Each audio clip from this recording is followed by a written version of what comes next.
Bonjour, c'est IQ91. Voici l'analyse technique du CAC 40 pour la journée du vendredi 29 octobre 2010 pour le site boursicoté.com.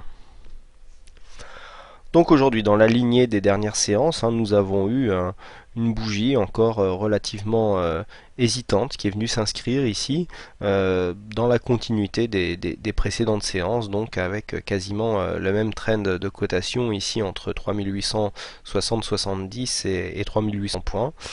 Donc pas grand chose de neuf au niveau de la tendance, pourtant nous avions ouvert en baisse à 3828,71. Le plus bas a été marqué à 3807,80.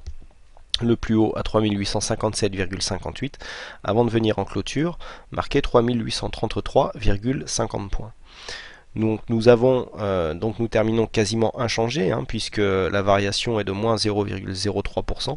Nous perdons moins 1,34 points sur le CAC par rapport au cours de clôture d'hier.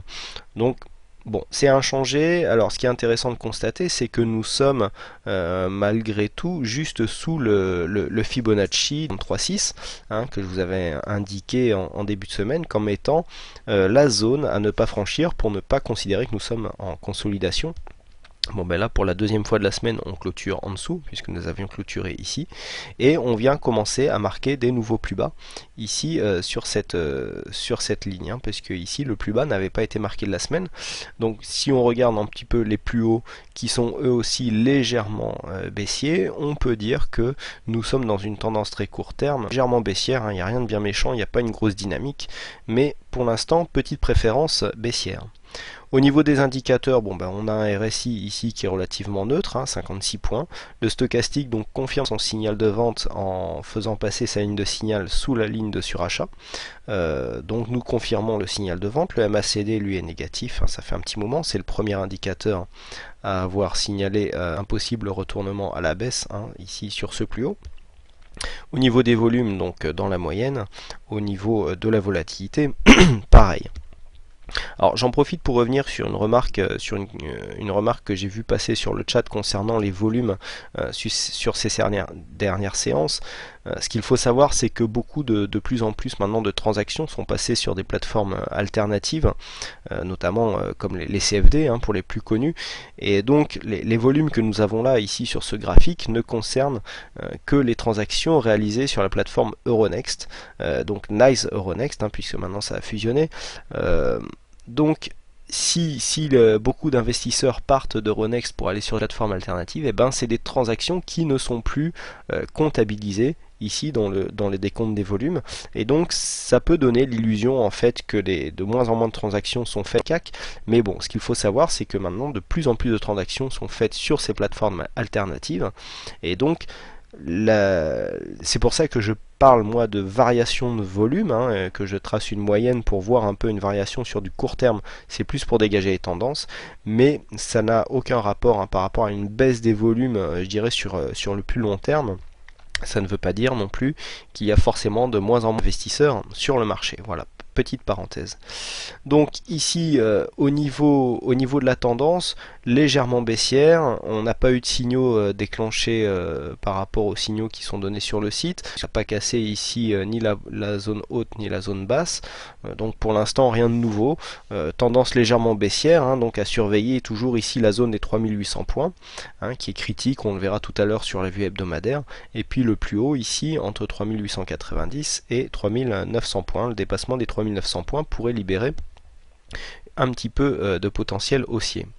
Une autre question qui m'a été posée, c'est pourquoi ici conserver ce support haussier en l'état depuis qu'il a été franchi à la baisse ici cette semaine.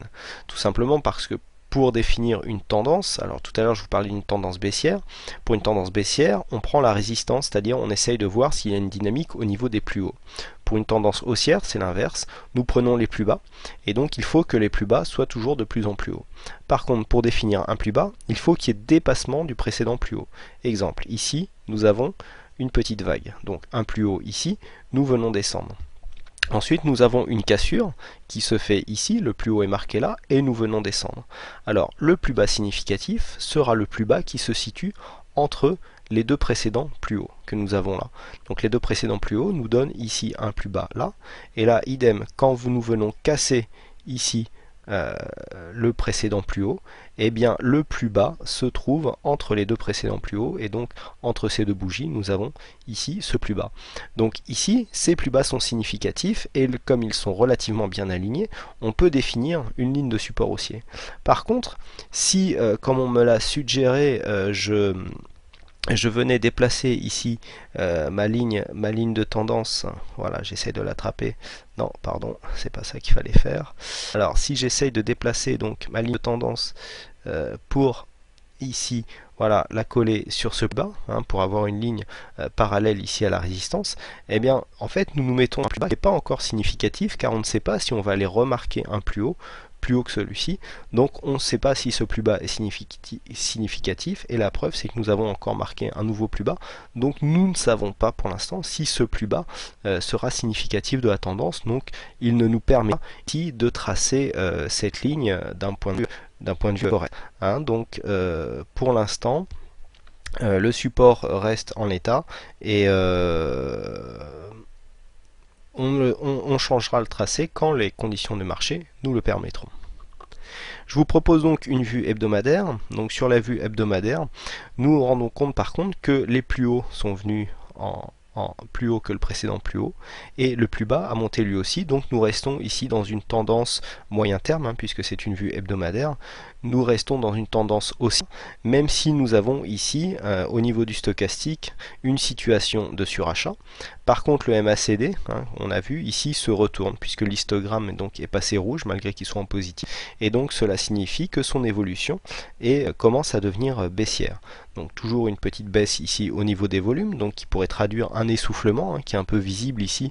On a tendance à venir essouffler la tendance haussière, donc attention au possible retournement, d'autant plus que si on trace ici au niveau du stochastique, si on trace une ligne de tendance, on peut s'apercevoir par exemple que voilà, nous sommes proches ici d'une cassure de cette ligne de support, qui pourrait libérer une bonne énergie baissière, et donc confirmer le fait d'une consolidation possible ici sur